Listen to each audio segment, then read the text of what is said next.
The dark truth about being too nice. Everyone hates to admit. You've always been the one who says yes, even when your body screams no. You've smiled when you wanted to scream. You've softened your voice so you wouldn't disrupt the peace, even as your own needs went quietly unspoken. You have lived for decades, perhaps even your whole life, in a world where being too nice was both your armor and your curse. And here's the paradox you've likely never named out loud. The very kindness that saved you is now quietly sabotaging you. As a child, being nice was survival. You learned early that displeasing others came at a cost. A glance of disappointment, a whispered rebuke, a parent's sigh, or a peer's scorn. You internalized the truth. If I am agreeable, I am safe. If I am soft, I am loved. That was your lifeline, the strategy that protected you from the unpredictability of human wrath, rejection, and neglect. But now, decades later, the same mechanism that once protected you has become a cage.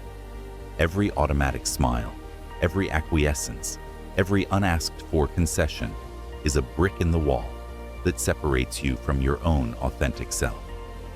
You are still good, but you are quietly exhausted. You are still kind, but you are quietly resentful.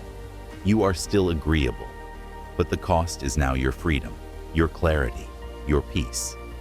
You might wonder why this invisible weight doesn't lift, why even those who love you don't see the cracks in your armor. The answer is that the world doesn't measure kindness in its shadow. It only sees the utility. Someone dependable, someone malleable, someone endlessly giving. The paradox is ruthless. Your greatest strength has become your soft prison.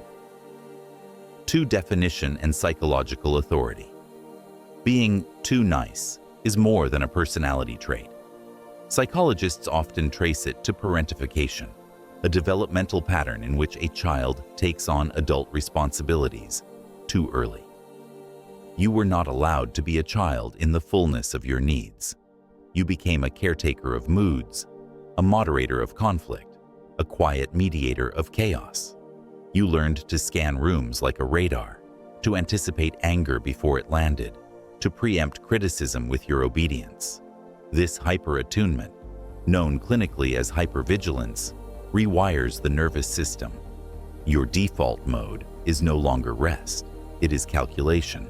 Your default mode is scanning for danger, tension, or disapproval, even decades after the original threat has vanished. You are neurologically trained to prioritize others' comfort over your own, and it's intertwined with a subtle but persistent pattern of avoidant attachment. You learned that expressing discomfort, asserting your needs, or saying no could trigger rejection.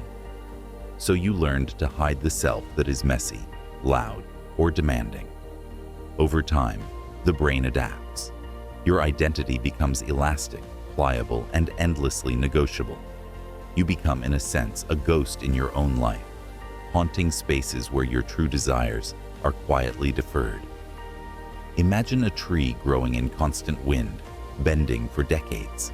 Its trunk becomes resilient, yet misshapen. Its branches may reach outward, but its form is dictated by external pressure. That is your mind, your psyche, a living organism shaped by necessity, now carrying the invisible weight of decades of self-suppression. 3. The emotional cost and philosophical weight. This constant accommodation comes at an enormous emotional cost. You pay in invisible grief, a quiet, chronic mourning for the self you were never allowed to express. You sacrifice authenticity for belonging. Every compliment you withhold, every boundary you dissolve, every unspoken resentment is a ledger entry in the invisible account of your pain. Carl Jung once said, "The most terrifying thing is to accept oneself completely." And this is precisely the terror that plagues you. The moment you attempt to assert yourself, to be wholly seen, you risk the very chaos you learned to avoid as a child. To be fully yourself is to court rejection, criticism, or conflict, risks your mind has been trained to avoid. Your life is a paradox of generosity and scarcity. You are abundant for others, yet scarce to yourself. You are empathetic to the point of exhaustion, yet blind to your own emotional famine. And even when others claim to appreciate your kindness, there is often an unspoken frustration. Why don't you stand up for yourself? Why don't you assert your limits? Their bewilderment, while valid, ignores the decades of conditioning that created your soft exterior.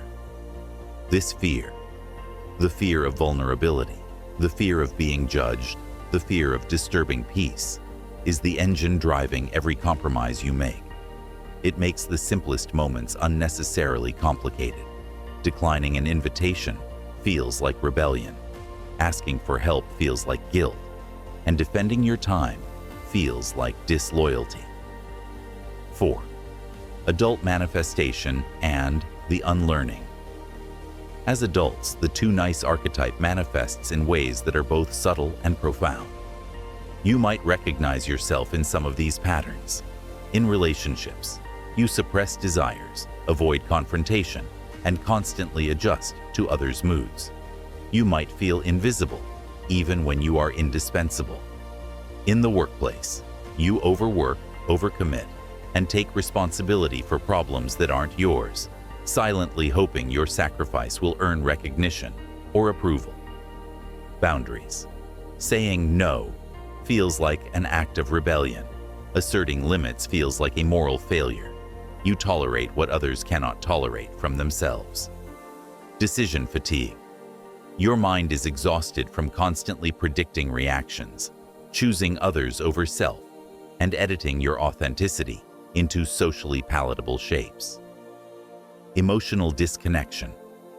You may feel numb or disconnected from your own emotions because they were historically unsafe to express. Self-criticism. The inner voice constantly evaluates. Am I too much? Too demanding? Too selfish? A relentless echo of your formative years.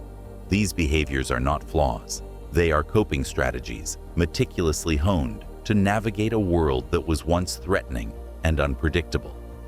The first step in unlearning them is witnessing, not judging, the patterns.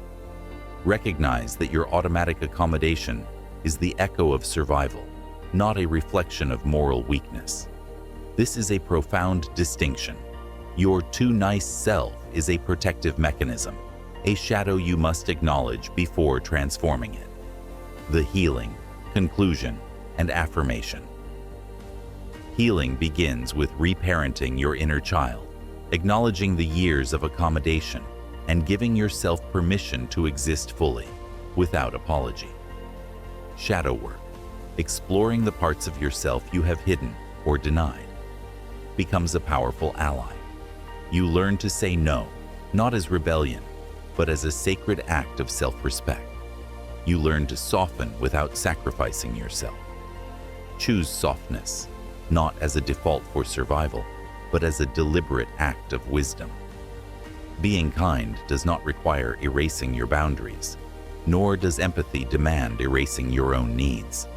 This is the alchemy, transforming survival-driven niceness into conscious, empowered generosity. Philosopher Alain de Botton wrote, "The greatest risk of all is to be completely seen. Yet, in daring to be fully seen, fully felt, you unlock the possibility of authentic relationships, unburdened choices, and a mind free from invisible chains." So, if you have spent your life bending, yielding, and accommodating, know this: your past kindness is a testament to your resilience. Your future kindness can be a conscious choice, a luminous force, unshadowed by survival instinct. You do not need to fix yourself. You need to remember. You are allowed to exist fully, to speak without fear, to love without erasing yourself. And if you take one thing from this, let it be this: the dark truth about being too nice is not that you are weak. It is that you have been too strong for too long. Step out of survival. Step into wholeness. Step into the life you were always meant to lead. Which line in this video hit you the hardest? Drop it in the comments. I read every single one. And if a line made you uncomfortable, that's usually the one you needed most.